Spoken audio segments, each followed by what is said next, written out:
Hey everybody, so today what we're going to be working on is unboxing a couple of goodies that I bought for this small block Chevy. And then we're going to start test fitting some of the parts inside here. So let's go ahead and get this box open and show you guys what we got.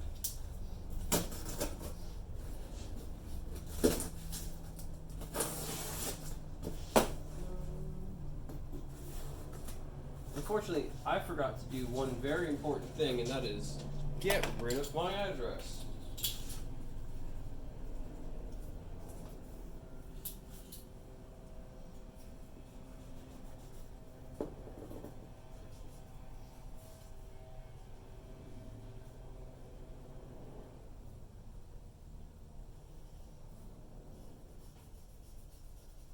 I'm sure there's plenty of other places that my address has been seen, but you know, for now, let's just not push it all the way up.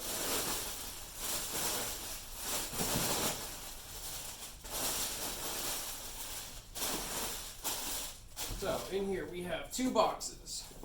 We have a brand new stock Summit Racing harmonic balancer.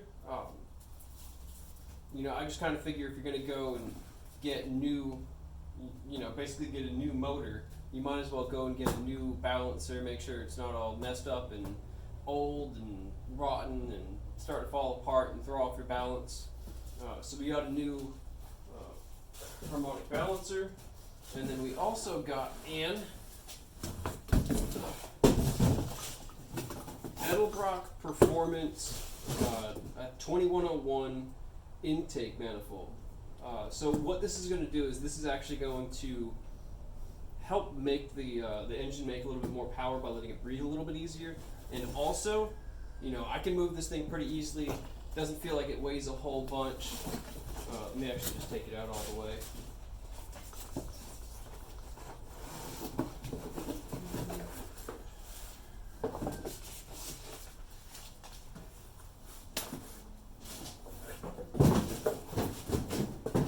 Okay, you guys see how easily I'm moving this thing around? Like, it's not that heavy. Now this stock intake manifold over here, oh Jesus, this thing weighs, I don't even know, 50, 60 pounds, probably. I don't know, I don't really lift weights a whole bunch, so it's just heavy, guys. So comparatively, this, a little bit of a struggle to move around and lift, to this, a piece of cake. So that'll take a little bit of weight off the this car. Not that it needs any more weight off, but you know, it doesn't hurt. So it'll get a little bit of weight off the car. It'll make a little bit more power than the stock intake, and with this plate right here, it'll actually let us get rid of the EGR on this car. So we don't have to mess with the EGR stuff. Obviously that's always optional. Please make sure you follow legality for how your car is being used and stuff. So, I'm going to go ahead and take this plastic off, open this motor back up.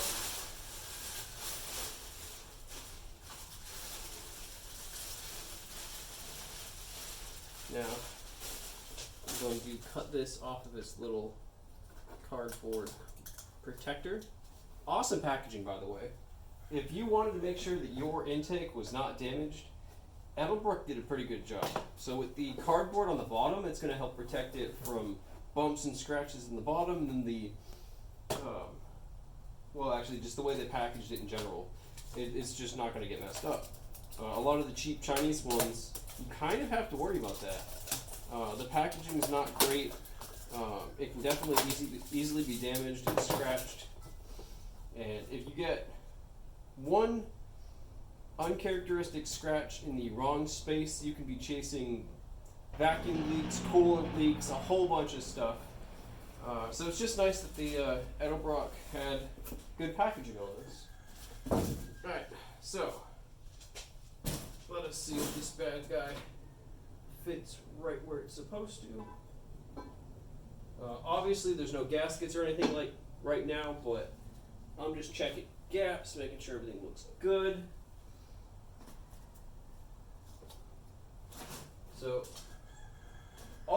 this actually looks like it fits pretty dang good.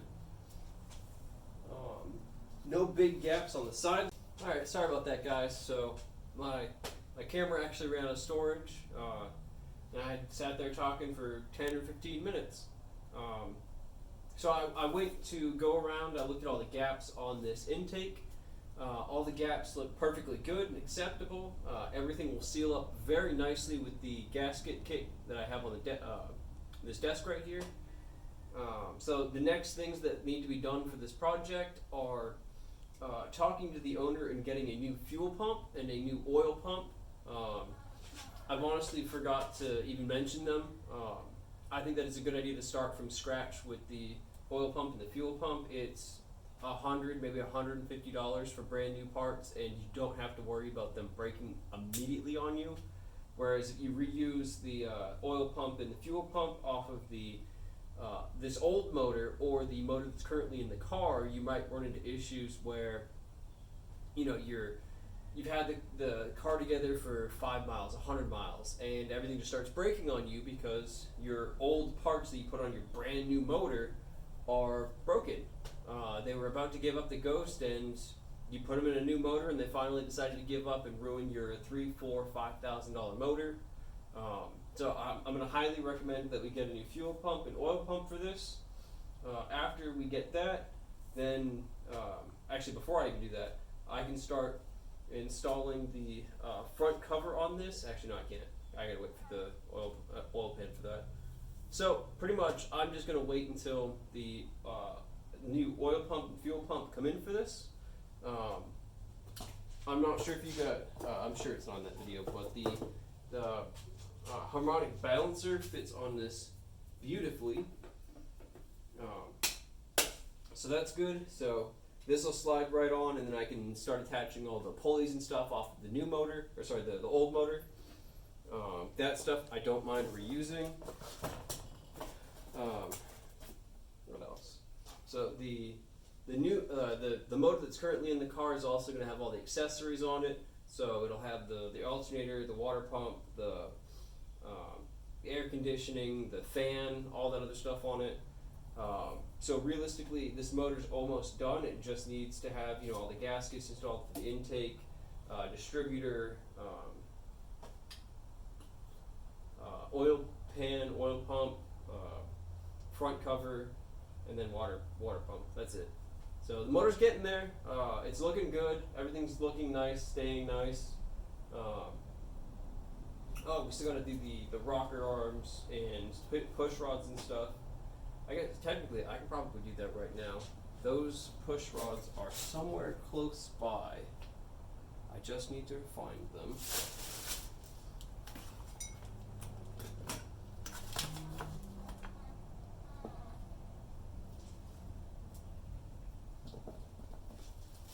Oh, where did I put you? Actually, I don't think it came with new push rods. I think the idea was to reuse the current ones.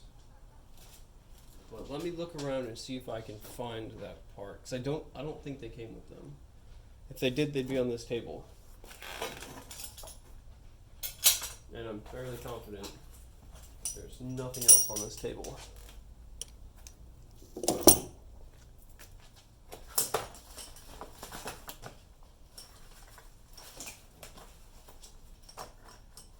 No, so nothing over here.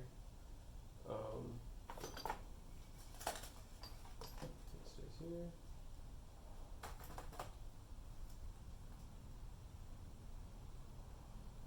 Yeah, so I think the intention from the engine builder, or the engine machinist, was to just reuse the current push rods. I'll see if those work. I think they're right over here.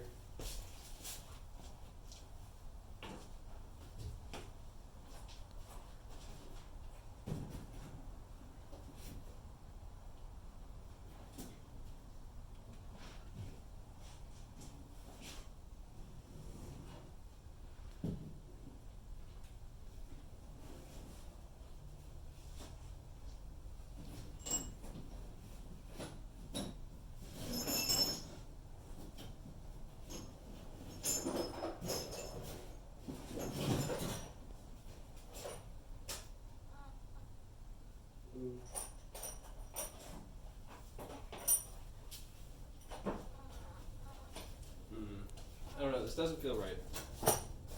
Those don't feel right at all.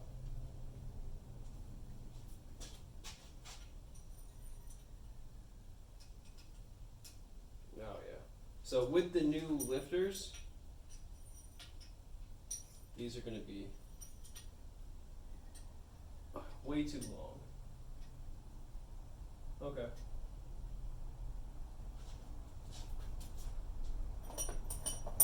Interesting. Yeah, I kind of thought that might happen. I honestly don't.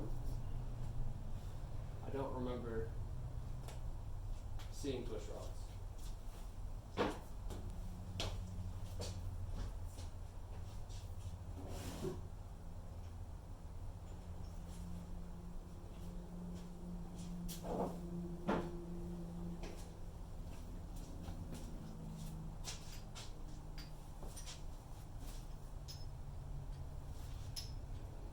Oh, I mean, I can already tell without putting this all the way down that rocker arm geometry is way off. So I believe the ideal geometry is when your rocker arm is at a 90-degree, or sorry, a perfectly perpendicular angle to the surface of your rocker, or sorry, your valve. And that's not even going to be close. So that's fine. That can be worked on and bought. So I'll just have to figure out what push rod size that we need and go from there. I really thought that I had push rods with this. I'll have to dig around. But as you guys just saw, we're going to need to also get some push rods along with the fuel pump and oil pump. It is what it is. It's one of those things where when you change the size of your tappets, or you go from flat tappets to hydraulic rollers, it's just something that you have to change. So I'll do some research on that, figure out what I need, but I hope you guys take care. And I'll see you guys with some more videos later. Alright, that was quick. So I actually found the push rods that came with this motor. These TFS 660 or 6-inch 600 thousandths push rods. So I actually just tested these in the motor. It looks like it's going to be the perfect height for these rocker arms. So there you go. We have the push rods that we need.